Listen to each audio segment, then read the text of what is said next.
আসসালামু আলাইকুম। Licensing examination অথবা কম্প্রিহেন্সিভ লাইসেন্সিং এক্সামিনেশন এই জিনিসটা সম্পর্কে আজকে আমরা জানব।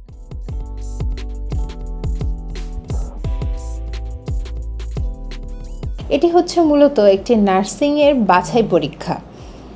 এটি নার্সিং কোর্স কমপ্লিট করার পরে আমরা চাকরির জন্য এই পরীক্ষায় পাশ করলেই এলিজিবল হই। এই পরীক্ষায় পাশ করার পরে যে কোনো জায়গায় যে কোনো পরিস্থিতিতে আমরা নার্সিং সেবা দেওয়ার জন্য পারমিটেড হয়ে থাকি।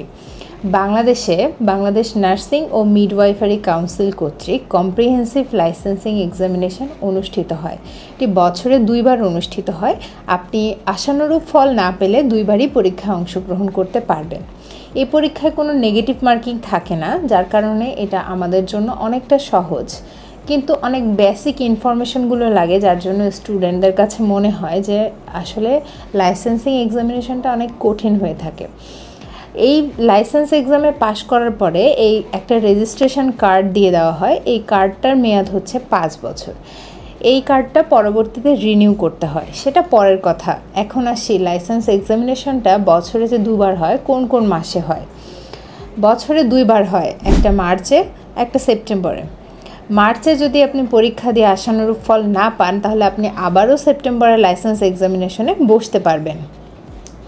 মার্চ এবং সেপ্টেম্বর যে মাসেই হোক না কেন, এটি প্রত্যেক মাসের যেই মাসেই পরীক্ষা অনুষ্ঠিত হওয়ার ডেট থাকে সেই মাসের একেবারে শেষ শুক্রবারে অনুষ্ঠিত হয়, যার কারণে সেই মাসটাও আপনি পুরোপুরি প্রিপারেশন নেওয়ার জন্য পাচ্ছেন।